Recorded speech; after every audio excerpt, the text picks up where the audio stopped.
If you've tried squatting in the past, but it just hurts your knees way too much, there's actually a surprising place that's going to help you. Powerlifting. We're going to learn about the low bar squat today.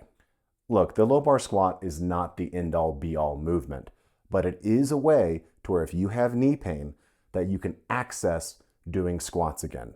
In this video, I'm going to teach you step by step all the little pieces you need to know in order to try out this movement. Now, I will warn you, do not use this as a crutch. Eventually, we want to get to where your knees are moving forward, but this is a place for us to start, build some strength, stability, and mobility. Here comes the low bar squat. We go over a lot in this video. I mean, it's a 13-minute video for one exercise, but the main takeaways are bar position, upper body lean, bracing your core, corkscrewing your feet, direction of hip travel, depth, and the right kind of shoes. The entire purpose of this series is to help us build the foundation so we can start to lift heavier, and we need the most foundational movements covered, one of which is the back squat. I cannot recommend enough getting a pair of either, I like the SBD brand or Mark Bell's Strong Band. I have terrible knees that I've thrashed over the course of my life, and I am able to do these movements, one, because we train for the mobility, we train in the stretch position, and also because of little helpers like this that just take a little bit of pressure off at the bottom.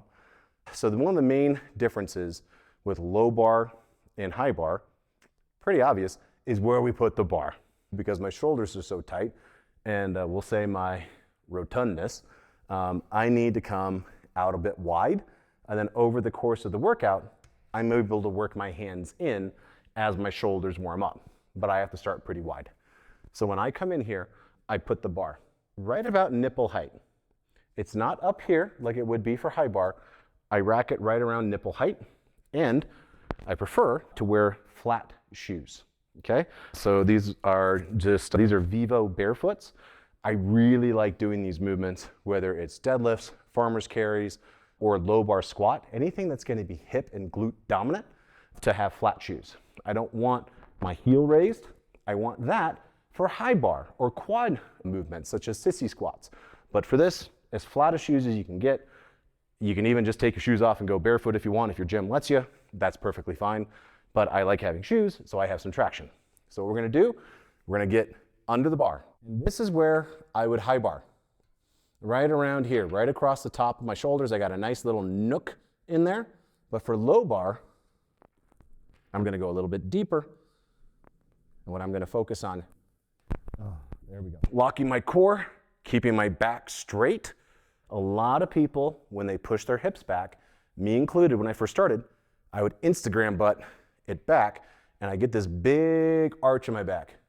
That is a ton of pressure on your erectors, and your back is gonna give out. We wanna make sure we're targeting the glutes. That's what we wanna hit. That's what we wanna get tired. Okay, so again, I do my brace. When I'm ready to lift the weight, I keep my back straight in the movement. And depending on the size of your, we'll call it front porch here, you may need to go a bit wide in your stance. I recommend pointing your toes out slightly. So not like skis, straight forward, but just out a little bit. Not completely ducky foot, but just out a little bit. And then that's the track that your knees are gonna follow. And then what I do is I plant my feet in the ground, and then I'm going to twist like I'm corkscrewing my feet in the ground out from my body right before I squat. And then the movement is going to be driving the hips back and down, and it's back, back, back, back, back, back, back. And then right here near the bottom, I really can't go back any further. That's when we bend our knees a little bit and we get down this crease. We're trying to get our hip crease just below our knee. Now granted, that's a powerlifting standard, but I've also found at that height, your ability to drive, it gives you enough stretch in your glutes, and also you're not rebounding off the bottom. Like you'll see people, it's called ass to grass, when they drop all the way down and they get this rebound effect off the bottom. That's not what we're going for. We're not trying to move as much weight as possible. We are trying to train the target muscles, okay? So it's gonna be, get my position, get my brace, like someone's gonna punch me in the stomach. Feet corkscrew out, drive the hips back down, and notice how vertical my shins are. On a high bar squat, my knees travel forward. Low bar, the hips travel back and down, and the shins stay pretty vertical. That's putting it into my glutes. Now granted, my quads are doing work.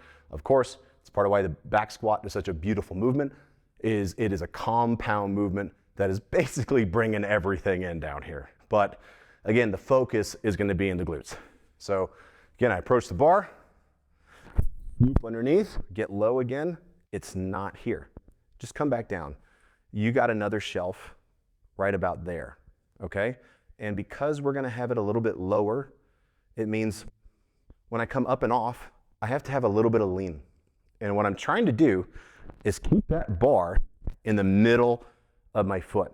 What we don't wanna do is have the bar too high and lean forward. That's how you're gonna pile drive yourself.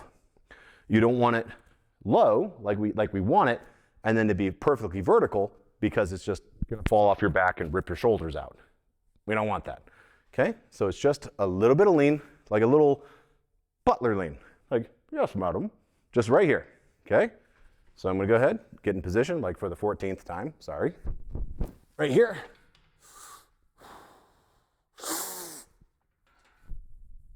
Okay, don't do this. Just don't adjust your hands while you're lifting. Plant my feet, corkscrew, and then I'm gonna pull down on this bar like I'm doing a pull-up. Okay. So pull here, drive those hips back and down, nice and deep. My hip is below my knee, and then I'm gonna drive my hips up and through. You don't have to go, if we're doing high reps, you don't have to drive those hips all the way through.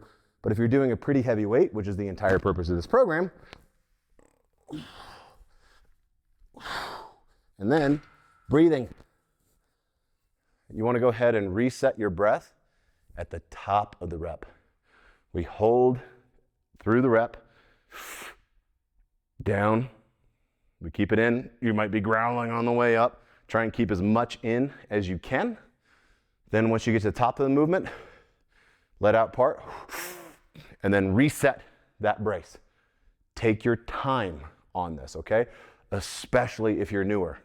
What we don't want to do is rush the exercise and have you get hurt, okay?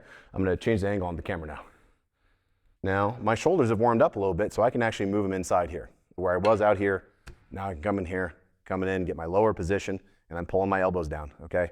Pulling it like I'm doing a pull-up. I'm pulling that bar into my body.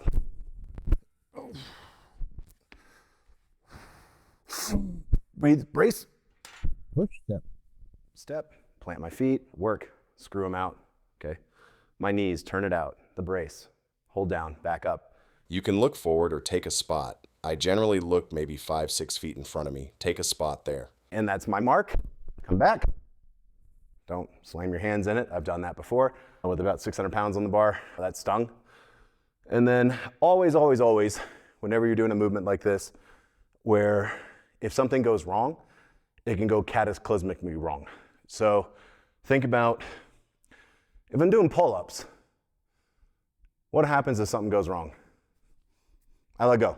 If I'm doing something with hundreds of pounds on the bar that's on me, and I am in between that weight and the ground, if something goes wrong, gravity wins. Always, always, always use safety bars. Okay, little guys that come out here. If you're using a Smith machine, especially, move those little locks up, lock it in place just below where the low point of your squat's gonna be. Because if you don't have that in place and that weight comes down, you can't move, okay? It's on a fixed path. There's no throwing it out, throwing it off your back, anything like that. Learning how to bail out of a squat is important. Do not use weights that you can't handle. Don't try and push it. I would say I would consider maxes in the 3 rep range. Maxes, okay? Because we want to be in control. And even if you can only do 1 that particular day, and that would be maybe once or twice in a training cycle, Again, this is about getting growth, gaining strength, because we need to build muscle and then strengthen that muscle. That's the process. Okay, we need to do this measured, do not take crazy risks. And then the one thing I do want to mention is if you're at a gym that doesn't have safeties, how to bail. One, you should have safeties. But if you don't, the way you bail out with a low bar squat, I go to do my squat and I fail, it is back. It's not forward, it's back, okay? Ideally, with the safety, we can just go ahead and come down on the safeties. But if you don't have that and you need to bail away, you jump forward away from the weight because it is coming down and it likes to look for your ankle. If you guys want to get more information on the training that we're offering and the programs that are coming, take a look at the description and the comments. Please ignore both my, I can't even call it a bald spot anymore, more like a balding meadow, and then my heavy breathing. All right, guys, appreciate you.